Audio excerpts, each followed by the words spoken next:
తెరిపించే విషయం ఇది. నేను నిన్న ఈనాడు పేపర్లో రాస్తే ఐటమ్స్ చూసిన నాకు నిజంగా ఆశ్చర్యం అనిపించింది. ఒక మనిషిని ఏ రకంగా ఇరికిచ్చాలని తాపత్రయపడతా ఉన్నాను.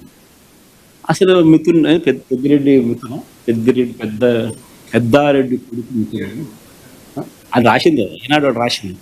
పెద్దారెడ్డి కొడుకు మిథున పెద్దారెడ్డి కొడుకు మిథున అని చెప్పి రాసింది. సరే, మిథున్కి ఏం సంబంధం? ఆయన పార్లమెంట్ లోక్సభ ఫ్లోర్ లీడర్. వాళ్ళ ఆయనది ఏ పోర్ట్ఫోలియో?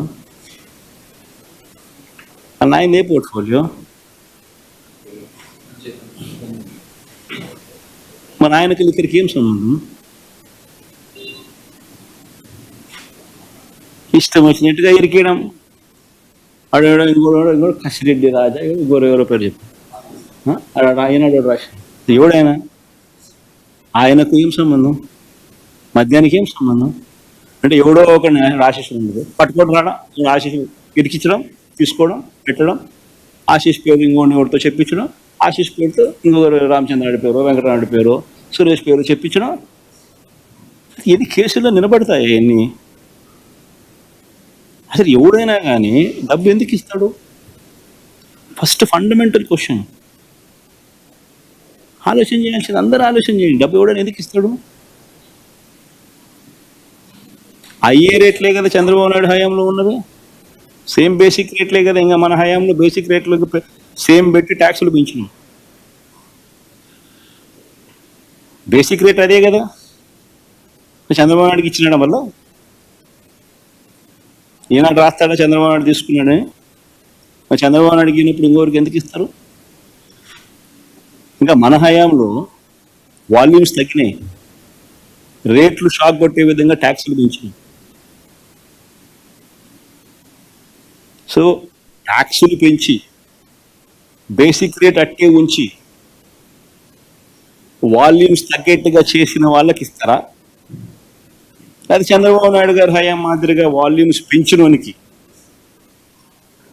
చంద్రబాబు నాయుడు హయాంలో రేట్లు కూడా పెంచినోనికి రేట్లు పెంచినోనికి బేసిక్ రేట్లు కూడా పెంచినాడు. చంద్రబాబు నాయుడుకి ఇస్తారు, వాళ్ళకి ఇస్తారా? This basic fundamental question. 2,73,000 కోట్లు బటన్ నొక్కి లంచాలు లేకుండా, వివక్ష లేకుండా డిస్పర్స్ చేసిన ప్రభుత్వం వైఎస్ఆర్సీపీ. అంత గొప్పగా మా ప్రభుత్వం గురించి చెప్తాం. చంద్రబాబు నాయుడు ఎందుకు చేయలేకపోతా ఉన్నాడు? ఎందుకు బటన్ నొక్కలేకపోతా ఉన్నాడు? ఎందుకంటే బటన్ నొక్కితే ఏం రాదు కాబట్టి. అందుకే నేను బటన్ నొక్కలేకపోతున్నాను. డబ్బు మీద వ్యామోహం లేదు కాబట్టి,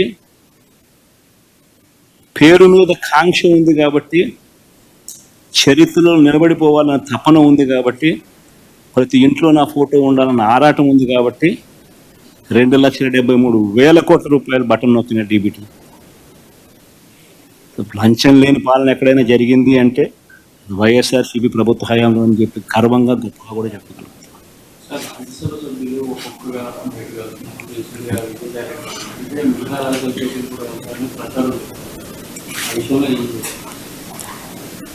బేసిక్లీ ఒకటి గుర్తుపెట్టుకోవాలి,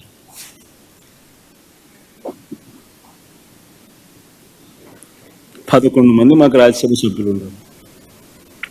పోయిన వాళ్ళు ఎంత? 3 పోయినారు. సాయిరెడ్డితో కలుపుకుంటూ 4 పోయినారు. బేసిక్లీ పోయే ప్రతి ఒక్కరికి కూడా నేను ఒకటే మాటే చెప్తాను. రాజకీయాలలో ఉన్నప్పుడు క్యారెక్టర్, క్రెడిబిలిటీ అనే పదానికి అర్థం తీసుకున్నాను. రాజకీయాలలో ఉన్నప్పుడు కాలర్ ఎగరేసుకొని చెప్పాలి, పలానాడు మా నాయకుడు అని. అది ముఖ్యమంత్రి అయినా సరే, ఎమ్మెల్యే, ఎంపీ అలాంటి ఆయనైనా సరే, ఎమ్మెల్యే అయినా ఇలాంటి అయినా సరే, ఎవరి గురించి అయినా కానీ ఇట్లా గొప్పగా చెప్తాం. కానీ మనమంతటి మనమే ప్రలోభాలకు లొంగో, భయపడో, ఏదో కారణం చేత మనమంతటి మనమే మన వ్యక్తిత్వాన్ని, మన క్యారెక్టర్ని, మన క్రెడిబిలిటీని మనం బలంగా పెట్టి మనం కాంప్రమైజ్ అయ్యి అటువైపు మనం పోతే మన గౌరవం ఏంది? మన వాల్యూ ఏంది? మన క్యారెక్టర్ ఏంది? మన క్రెడిబిలిటీ ఏంది? ఇది ప్రతి ఒక్కరూ రాజకీయాల్లో ఉన్నప్పుడు ఆలోచన చేసుకోవాలి. ఈ కష్టం అనేది ఎల్లకాలం ఉండదు.